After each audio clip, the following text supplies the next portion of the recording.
Google AI data సెంటర్కు శంకుస్థాపన చేసినప్పుడు కంటే మించిన సంతోషం కుప్పంలో కంపెనీలకు శంకుస్థాపనలు చేస్తున్నప్పుడు కలుగుతోందని ముఖ్యమంత్రి చంద్రబాబు నాయుడు చెప్పారు. కుప్పానికి ప్రపంచ స్థాయి పెట్టుబడులు, అత్యాధునిక పరిశ్రమలకు గమ్యస్థానంగా వేగంగా రూపుదిద్దుకుంటోందని అన్నారు. ప్రపంచ ప్రఖ్యాత అడిడాస్ ఫుట్వేర్ తయారీ సంస్థ నుంచి ఎయిర్ క్రాఫ్ట్ ట్రైనింగ్ విమానాల తయారీ వరకు కుప్పానికి కంపెనీలు క్యూ కడుతున్నాయని సీఎం పేర్కొన్నారు. ప్రతి కుటుంబానికి ఉపాధి, ప్రతి యువకుడికి ఉద్యోగం కల్పించడమే ప్రభుత్వ లక్ష్యమని స్పష్టం చేశారు. పరిశ్రమలకు అవసరమైన నైపుణ్యంతో కూడిన మానవ వనరులను ప్రభుత్వం సిద్ధం చేస్తుందని, ప్రతి కుటుంబం నుంచి ఒక పారిశ్రామికవేత్త రావాలని ఆకాంక్షించారు. కుప్పం నియోజకవర్గం గుడిపల్లె మండలం పొగురుపల్లిలో నిన్న నిర్వహించిన స్వర్ణం కుప్పం పెట్టుబడుల వేదిక బహిరంగ సభలో ముఖ్యమంత్రి నారా చంద్రబాబు నాయుడు పాల్గొని వివిధ పరిశ్రమలు, ప్రభుత్వ అభివృద్ధి కార్యక్రమాలకు వర్చువల్గా శంకుస్థాపనలు చేశారు. అదే వేదికపై ముఖ్యమంత్రి చంద్రబాబు సమక్షంలో కుప్పం ఏరియా డెవలప్మెంట్ అథారిటీ సమక్షంలో పలు సంస్థలతో అవగాహన ఒప్పందాలు కుదిరాయి. భారీ పెట్టుబడులు, వేలాది ఉద్యోగాలకు మార్గం సుగమం చేసే ప్రాజెక్టులకు ముఖ్యమంత్రి శ్రీకారం చుట్టారు. ఈ సందర్భంగా ముఖ్యమంత్రి చంద్రబాబు మాట్లాడుతూ 9,322 కోట్ల పెట్టుబడులతో 30 పరిశ్రమలు కుప్పంలో ఏర్పాటు కానున్నాయని ప్రకటించారు. ఈ పరిశ్రమల ద్వారా వేలాది మందికి ప్రత్యక్ష, పరోక్ష ఉపాధి లభించనుందని తెలిపారు. ప్రపంచంలోని అత్యుత్తమ పరిశ్రమలను కుప్పానికి తీసుకురావడమే తన లక్ష్యమని, కుప్పాన్ని దేశంలోనే ఆదర్శ పారిశ్రామిక నియోజకవర్గంగా తీర్చిదిద్దుతామని స్పష్టం చేశారు. కుప్పంలో పరిశ్రమలకు ఒకేసారి శ్రీకారం చుట్టడం అంతకంటే ఎక్కువ సంతృప్తినిచ్చిందని ముఖ్యమంత్రి వ్యాఖ్యానించారు. కుప్పం ప్రజలే తనకు శ్రీరామ రక్షని, ఎక్కడ ఉన్నా తన ఆలోచనలు కుప్పంపైనే ఉంటాయని సీఎం చెప్పారు. ఒకే వేదికపై ఇంత పెద్ద సంఖ్యలో పరిశ్రమలు కుప్పానికి రావడం చరిత్రలోనే ప్రత్యేక ఘట్టమని పేర్కొన్నారు. 44 ఎకరాల్లో అభివృద్ధి చేసిన ఎంఎస్ఎంఈ పార్కులో 167 పారిశ్రామిక ప్లాట్లు సిద్ధంగా ఉన్నాయని, యువత కాలేజీ దశ నుంచే ఉద్యోగాల కోసం కాకుండా వ్యాపార అవకాశాల కోసం ఆలోచించాలని పిలుపునిచ్చారు. ఇప్పటికే 1.49 లక్షల మంది డ్వాక్రా మహిళలు పారిశ్రామికవేత్తలుగా ఎదిగారని గుర్తు చేశారు. కుప్పం జీఎస్డీపీ 38% పెరిగిందని, తలసరి ఆదాయం 2.11 లక్షలకు చేరిందని ముఖ్యమంత్రి తెలిపారు. మీరు ఉద్యోగం చేయడం కాదు, మీరు ఉద్యోగాలు ఇచ్చే పరిస్థితిలో ఉండాలంటే మీరు పరిశ్రమలు పెట్టాలి, ఎంఎస్ఎంఈలు పెట్టాలి, స్టార్టప్ కంపెనీలు పెట్టాలి. మీ జీవితంలో మీరు రాణించాలని కుప్పం నుంచే ఈ యొక్క ప్రతి కుటుంబానికి ఒక పారిశ్రామికవేత్త కార్యక్రమాన్ని ప్రారంభిస్తున్నాం. ఈరోజు మీరు చూస్తే 9,322 కోట్ల రూపాయలు, 27 ఇండస్ట్రీలు. ఇవి పూర్తయితే 39,535 మందికి ప్రత్యక్షంగా ఉద్యోగాలు వస్తాయి. ఇప్పుడే ఏబిఐఎస్ ప్రోటీన్ సంస్థ 200 కోట్లతో చికెన్ ప్రాసెసింగ్ యూనిట్ ఏర్పాటు చేస్తున్నారు. దీనివల్ల రైతులకు ఉపాధి కలుగుతుంది, యువ పారిశ్రామికవేత్తలు వస్తారు.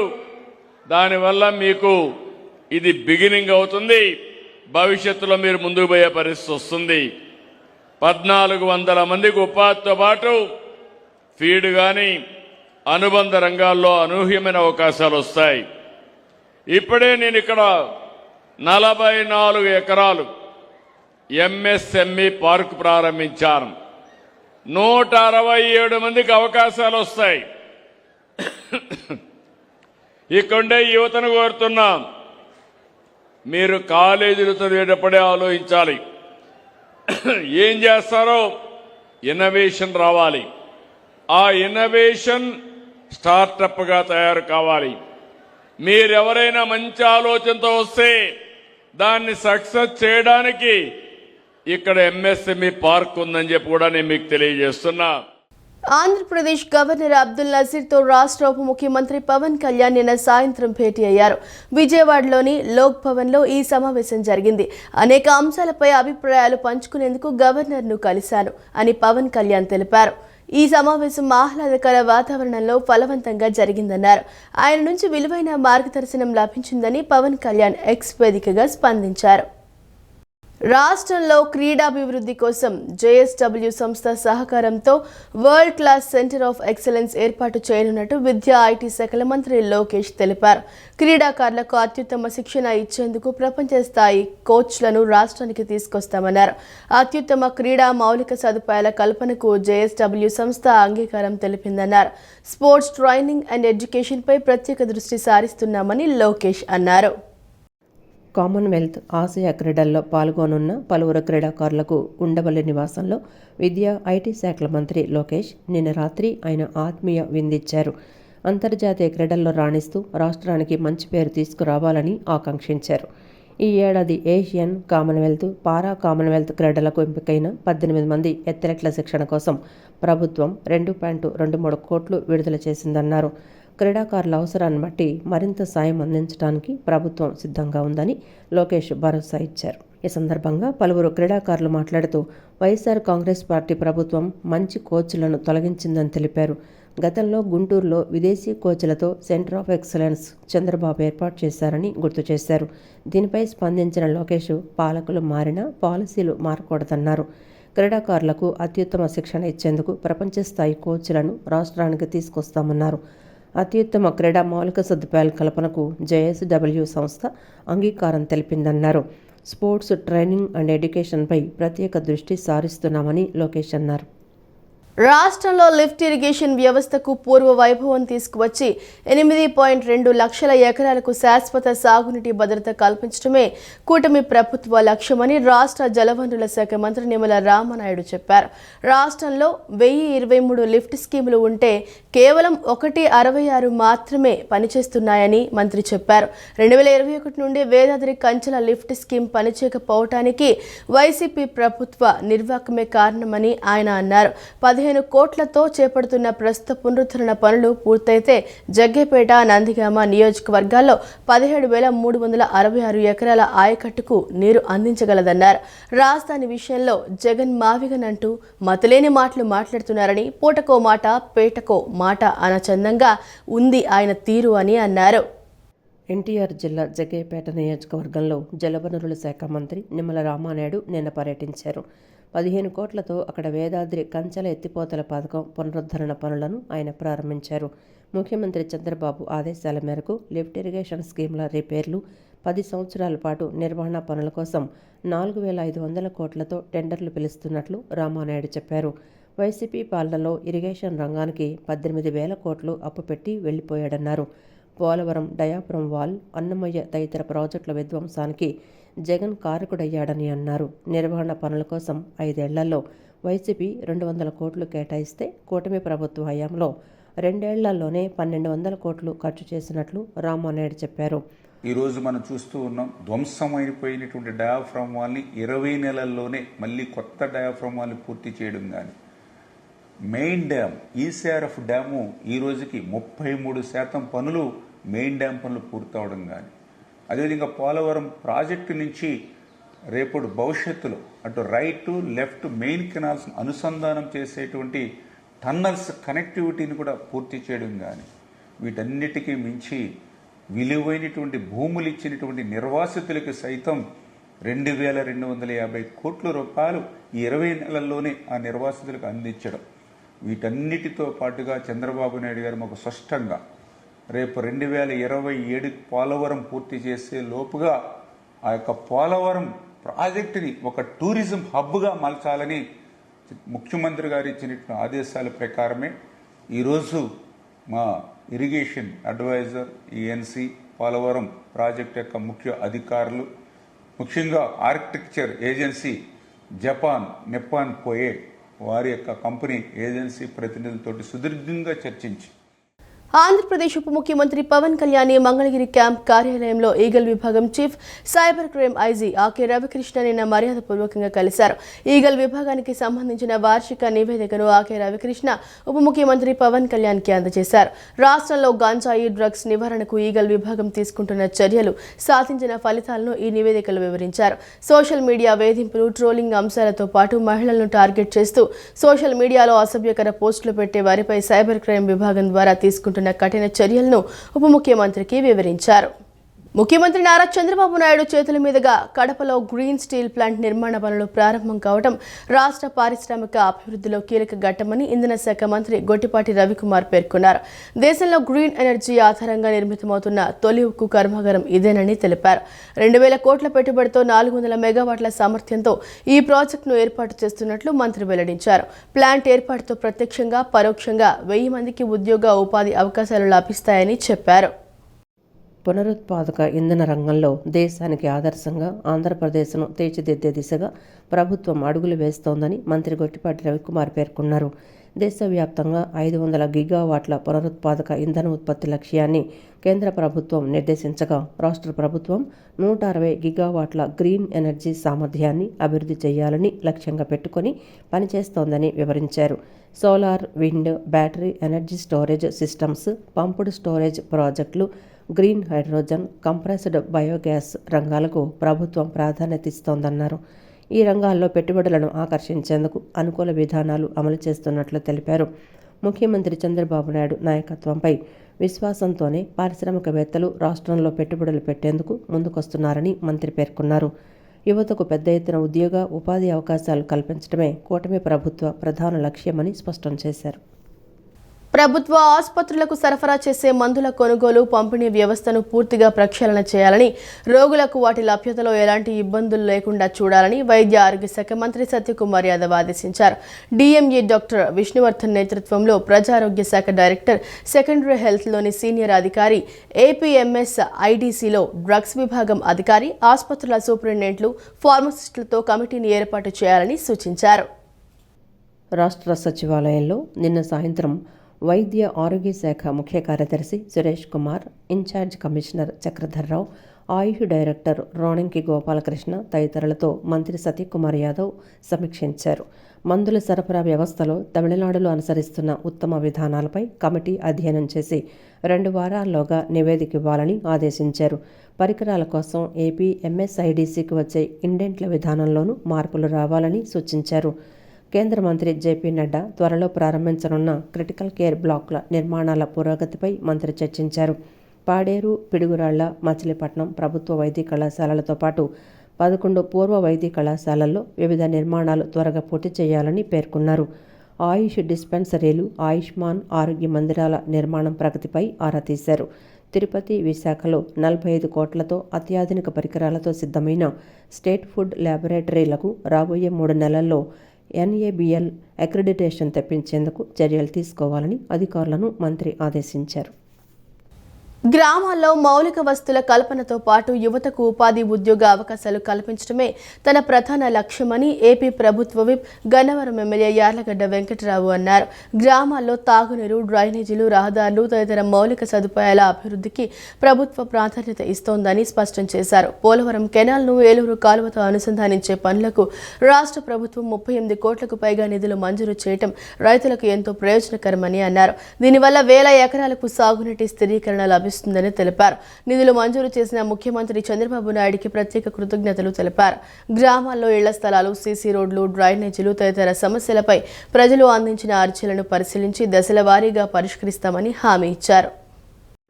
కృష్ణా జిల్లా పాపులపాడు మండలంలోని కోడూరుపాడు, సేరి నరసన్నపాలెం, వీరవల్లి గ్రామాల్లో 1.07 కోట్ల వ్యయంతో నిర్మించిన సీసీ రోడ్లను ఏపీ ప్రభుత్వ విప్ గన్నవరం ఎమ్మెల్యే యార్లగడ్డ వెంకటరావు నిన్న ప్రారంభించారు. వీరవల్లిలోని శ్రీ లక్ష్మీ తిరుపతమ్మ తల్లి ఆలయంలో ప్రత్యేక పూజలు నిర్వహించిన అనంతరం జడ్పీ హైస్కూల్లో ప్రజా దర్బార్ నిర్వహించి ప్రజల నుంచి వినతి పత్రాలు స్వీకరించారు. ఈ సందర్భంగా ఆయన మాట్లాడుతూ గన్నవరం మండలం కేసరపల్లి గ్రామంలో ఈ నెల 17న ఉచిత ఆర్టిఫిషియల్ ఇంటెలిజెన్స్ AI శిక్షణా కేంద్రాన్ని ప్రారంభిస్తున్నట్లు తెలిపారు. HCL ఫౌండేషన్ ఆధ్వర్యంలో నిర్వహించే ఈ శిక్షణ ద్వారా BSc, BCom కంప్యూటర్స్, బీటెక్ తదితర కోర్సులు పూర్తి చేసిన యువత ఆధునిక సాంకేతిక పరిజ్ఞానంలో శిక్షణ పొందితే ప్రముఖ IT సంస్థల్లో ఉద్యోగ అవకాశాలు పొందే వీలుంటుందని చెప్పారు. ఈ శిక్షణపై ప్రతి గ్రామంలో విస్తృత ప్రచారం నిర్వహించి అర్హులైన యువతను నమోదు చేయించాలని పార్టీ నాయకులు, అధికారులను ఆదేశించారు.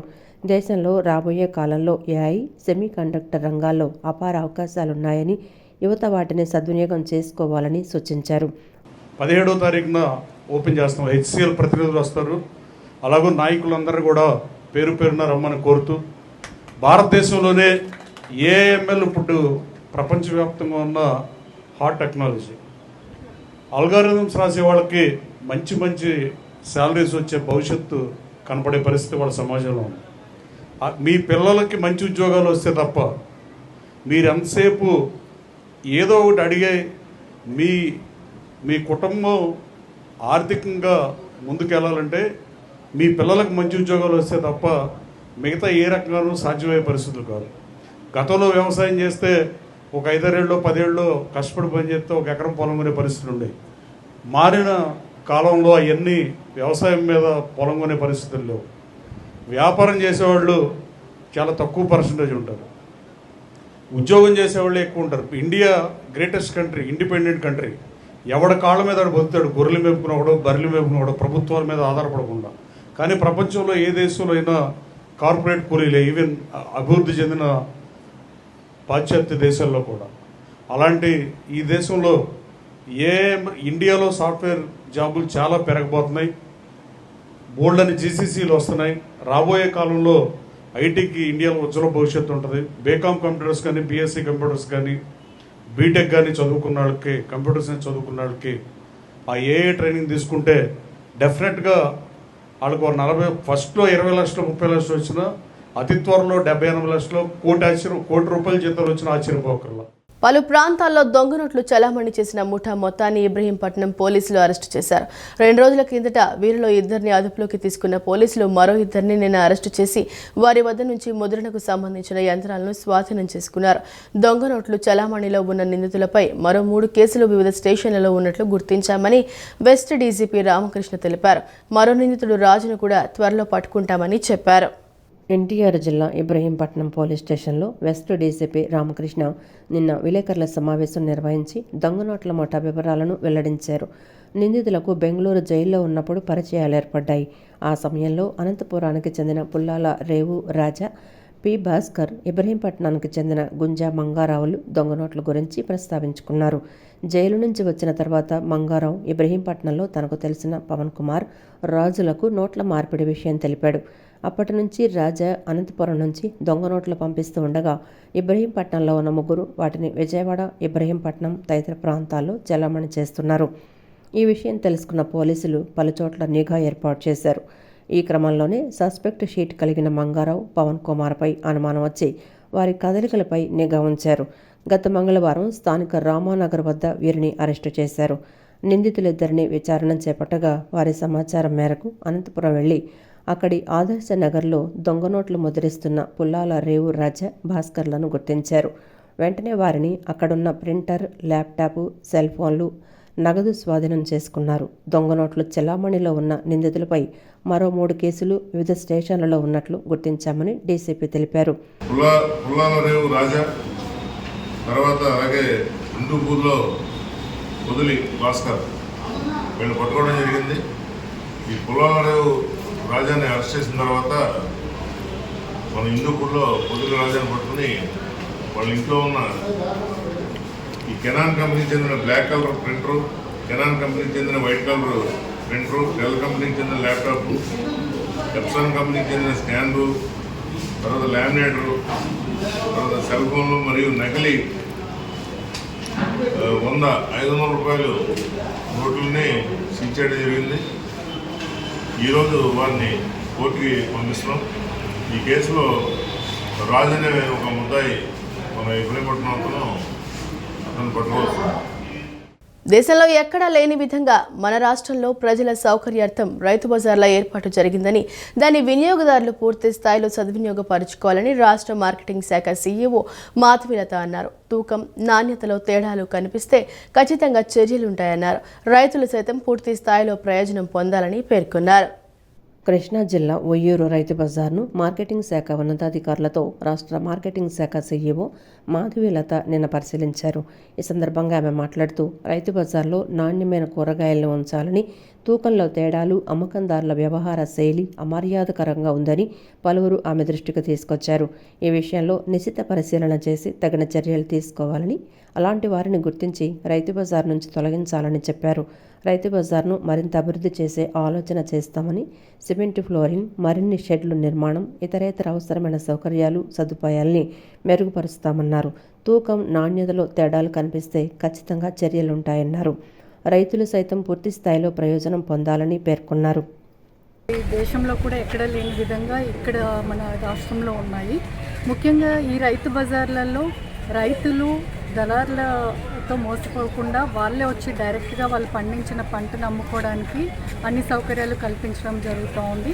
అదేవిధంగా కన్జ్యూమర్స్ కూడా ఎవరైతే ఇక్కడ కొనడానికి వస్తారో వాళ్ళకి కూడా బయట రేటు కన్నా మన రైతు బజార్లో డైరెక్ట్గా రైతుల నుంచి కొంటారు కాబట్టి రేట్లు కూడా చాలా తక్కువకి అందుబాటులో ఉంచడం జరుగుతూ ఉంది. మన జిల్లాలో, కృష్ణా జిల్లాలో 10 రైతు బజార్లు ఉన్నాయి. అయితే ఈ రైతు బజార్లలో ఇంకా సౌకర్యాలు ఎలా మెరుగుపరచాలి, రైతులకి అటు కన్జ్యూమర్స్కి కూడా ఎలా మనకి మంచి వస్తువులు కల్పించాలనే ఉద్దేశంతో ఈరోజు ఉయ్యూరు రైతు బజార్ ఇన్స్పెక్షన్ చేయడం జరిగింది. ఇక్కడ రైతులు కొన్ని సమస్యలు చెప్పారు. ఇక్కడ ఫ్లోరింగ్ సమస్య ఉంది, ప్లస్ ఇక్కడ వర్షం పడినప్పుడు కొన్ని షాప్స్ బయట పెట్టున్నారు కాబట్టి కొన్ని ప్రాబ్లమ్స్ ఉన్నాయని చెప్పారు. వీటన్నిటికి కూడా ఎలా పరిష్కరించాలి అనేది ఆలోచించి చర్యలు.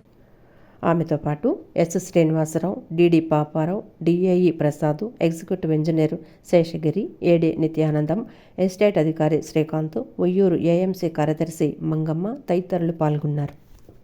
ఆంధ్రప్రదేశ్కు చెందిన హజ్ యాత్ర 2026కు చెందిన హజ్ యాత్రికులందరూ సురక్షితంగా స్వదేశానికి చేరుకోవటం సంతోషంగా ఉందని హజ్ కమిటీ చైర్మన్ హాజీ షేక్ హసన్ భాషా తెలిపారు. ఎన్నికల హామీ మేరకు విజయవాడ ఎంబార్కేషన్ పాయింట్ ద్వారా హజ్ యాత్రకు వెళ్లిన ప్రతి అర్హుడైన హాజీకి ₹1,00,000 ఆర్థిక సహాయం అందజేస్తామని ఇచ్చిన మాటను ముఖ్యమంత్రి నారా చంద్రబాబు నాయుడు నిలబెట్టుకున్నారని తెలిపారు. ఆంధ్రప్రదేశ్ రాష్ట్ర హజ్ కమిటీ చైర్మన్ హాజీ షేక్ హసన్ భాషా అధ్యక్షతన విజయవాడ లబ్బిపేట కార్యాలయంలో నిన్న నిర్వహించిన పాత్రికేయుల సమావేశంలో మాట్లాడారు. ఈ ఏడాది ఆంధ్రప్రదేశ్ నుంచి విజయవాడ, బెంగళూరు, హైదరాబాద్ ఎంబార్కేషన్ పాయింట్ల ద్వారా సుమారు 2,000 మంది హాజీలు పవిత్ర మక్కా యాత్రకు వెళ్లి తమ మతపరమైన కార్యక్రమాలను విజయవంతంగా పూర్తి చేసుకుని సురక్షితంగా స్వదేశానికి చేరుకున్నారని పేర్కొన్నారు. మక్కా, మదీనాలలో ప్రార్థనలు ముగించుకొని తిరిగి వచ్చిన హాజీలందరూ యాత్ర ఎంతో ప్రశాంతంగా సాగిందని, ఎలాంటి ఇబ్బందులు ఎదురు కాలేదని హజ్ కమిటీకి ఫోన్ల ద్వారా తెలియజేశారని చెప్పారు. యాత్ర మొత్తం రాష్ట్ర హజ్ ఇన్స్పెక్టర్లు, ఖాదిముల్ హుజ్ఞాజ్ హాజీలకు నిరంతరం సేవలు అందిస్తూ అన్ని విధాలా అండగా నిలిచారని వివరించారు. ముఖ్యమంత్రి ఆదేశాల మేరకు మైనార్టీ సంక్షేమ శాఖ మంత్రి ఎన్ఎండి ఫారూక్ ఆధ్వర్యంలో విజయవాడ నుంచి వెళ్లిన 333 మంది అర్హులైన హాజీల వ్యక్తిగత బ్యాంకు ఖాతాల్లో డైరెక్ట్ బెనిఫిట్ ట్రాన్స్ఫర్ విధానంలో ₹1,00,000 చొప్పున జమ చేసినట్లు వెల్లడించారు. ఈ ఆర్థిక సహాయం అందినట్లు హాజీలు స్వయంగా ఫోన్ల ద్వారా ధృవీకరిస్తూ ముఖ్యమంత్రి, రాష్ట్ర ప్రభుత్వానికి హృదయపూర్వక కృతజ్ఞతలు తెలియజేశారని చెప్పారు. విజయవాడ మరియు బెంగళూరు మరియు హైదరాబాద్ నుంచి మన ఆంధ్రప్రదేశ్కి చెందిన 2,000 హాజీలు పవిత్రమైన మక్కాకు బయలుదేరారు. వాళ్ళు బయలుదేరిన తర్వాత మక్కా మరియు మదీనాలో పుణ్య కార్యక్రమాలు చేసుకున్న తర్వాత ప్రత్యేకంగా వారు బెంగళూరు మరియు విజయవాడ, హైదరాబాద్కి చేరుకున్నారు. సురక్షితంగా వాళ్ళ ఇళ్ళకెళ్ళి వాళ్ళందరూ సుఖ సంతోషాలతో వారందరూ మాకు ఫోన్లు చేయటం జరిగింది. మా ఇన్స్పెక్టర్లు మొత్తం అక్కడికి వెళ్ళిన తర్వాత ఖాదిముల్ హుజ్జాజ్ కూడా వారి అమ్మట వెళ్ళారు. వాళ్ళు కూడా ప్రతి ఒక్క హాజీ కూడా సుఖ సంతోషాలతో ఉన్నారు. దీనికి కారణం మా కూటమి ప్రభుత్వం, నారా చంద్రబాబు నాయుడు గారు అనేక శ్రద్ధ తీసుకొని మక్కా వెళ్ళే యాత్రికుల కోసం ఈ కూటమి ప్రభుత్వం ఎంతో శ్రద్ధతో వాళ్ళందరికీ విజయవాడ, బెంగళూరు, హైదరాబాద్ నుంచి పంపించడం జరిగింది. మక్కా యాత్ర విజయవాడ ఎంబార్కేషన్ నుంచి పోయే వారికి ₹1,00,000 ఇస్తానని చెప్పి వాగ్దానం చేశారు. ఆ వాగ్దానం ప్రకారము నిన్న ఫారూక్ గారు, మినిస్టర్ గారైన ఫారూక్ గారు ₹1,00,000 ఆయన ద్వారాగా మరియు నారా చంద్రబాబు నాయుడు గారి ఆదేశాల మేరకు ఆయన ప్రతి మక్కా వెళ్ళిన యాత్రికుల కోసం ప్రత్యేకంగా అకౌంట్లో జమ చేశారు. రాజకీయ లబ్ధి పొందడం కోసం అధికార కూటమి ఉద్దేశపూర్వకంగా మైనార్టీలు అణగారిన వర్గాల ఓట్లను లక్ష్యంగా చేసుకుని తొలగిస్తోందని YCP state minority president Khader Pasha ఆరోపణలు గుప్పించారు. ప్రస్తుత ప్రభుత్వం విపక్షపూరితమైన ధోరణిని అనుసరిస్తోందని, రిజిస్ట్రేషన్ సమయంలో పారదర్శకతను అందించడంలో విఫలమైందని వారు ఆరోపించారు. తమ ఓటు హక్కును కాపాడుకోవాలని, సంక్షేమ కార్యక్రమాలను పునరుద్ధరించడానికి జగన్మోహన్ రెడ్డిని తిరిగి అధికారంలోకి తీసుకురావడానికి ఏకం కావాలని పిలుపునిచ్చారు. గుణదలలోని ఎన్టీఆర్ జిల్లా వైసీపీ కార్యాలయం నందు రాష్ట్ర మైనార్టీ సెల్ ఆధ్వర్యంలో నిన్న మీడియా సమావేశం నిర్వహించారు. ఈ సందర్భంగా YCP state minority president Khader Pasha మీడియాతో మాట్లాడారు. ఆంధ్రప్రదేశ్లో ప్రస్తుత ఓటర్ ధృవీకరణ ప్రక్రియకు సంబంధించి ఉన్న ఆందోళనలను పరిష్కరించడానికి మాజీ సీఎం వైసీపీ అధినేత వైఎస్ జగన్మోహన్ రెడ్డి ఆదేశాల మేరకు వైఎస్ఆర్ కాంగ్రెస్ పార్టీ సభ్యులు ప్రజా అవగాహన కార్యక్రమం నిర్వహిస్తున్నట్లు తెలిపారు.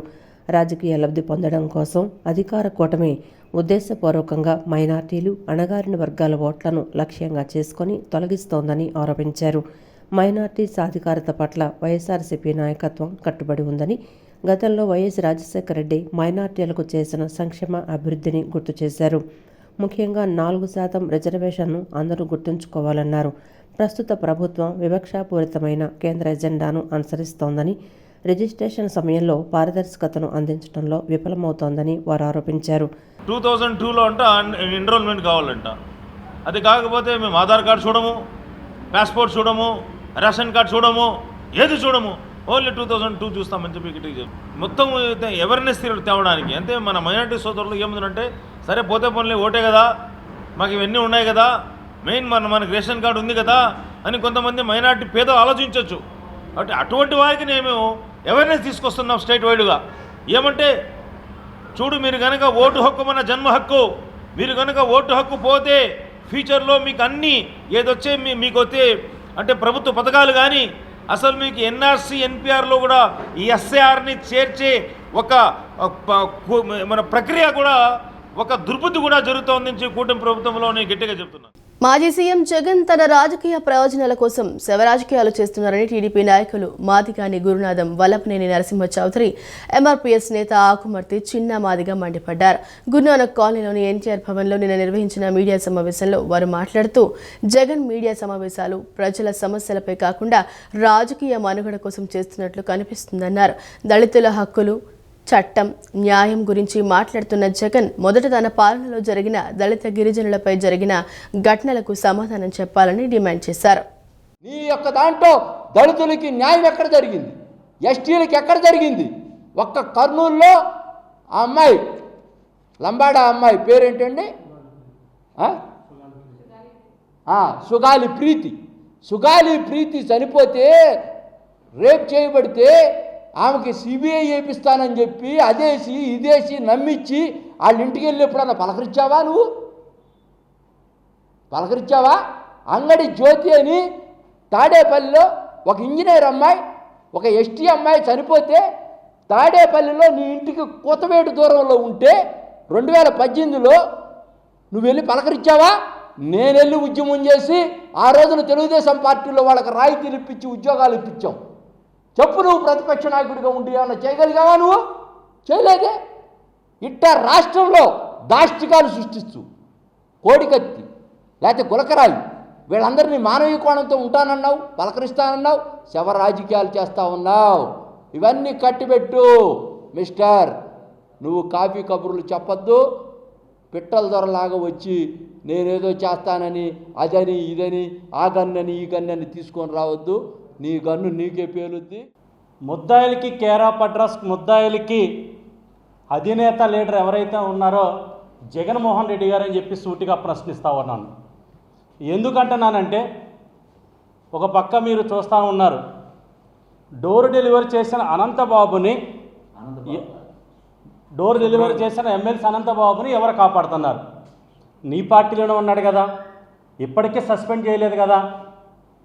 18 నెలలు శిక్ష పడిన ఎమ్మెల్సీ, మరొక ఎమ్మెల్సీ తోట త్రిమూర్తుల్ని, అదే ముద్దాయిని కాపాడుతుంది నువ్వే కదా. అదే రకంగా గత ప్రభుత్వంలో దళిత గిరిజనుల మీద హత్యలు అత్యాచారాలు జరుగుతూ ఉంటే, శిరోమండలం జరుగుతూ ఉంటే, ఈరోజు చూడండి జగన్ వచ్చినా లేకపోతే జగన్ సంబంధించిన వైసీపీ నేతలు ఎక్కడైనా సరే ఆంధ్రప్రదేశ్లో స్వేచ్ఛగా తిరుగుతూ ఉన్నారు. గత ప్రభుత్వంలో ఏ ఒక్క దళిత గిరిజన లీడర్నైనా, ఏ కాపు లీడర్నైనా, సాక్షాత్తు డిప్యూటీ సీఎం పవన్ కళ్యాణ్ గారినైనా సరే నువ్వు స్వేచ్ఛగా తిరగనిచ్చావని చెప్పి సూటిగా ప్రశ్నిస్తూ ఉన్నాను. ఈ వార్తలు ఇంతటితో సమాప్తం. మరో బులెటిన్తో మళ్ళీ కలుద్దాం. అంతవరకు సెలవు. నమస్కారం.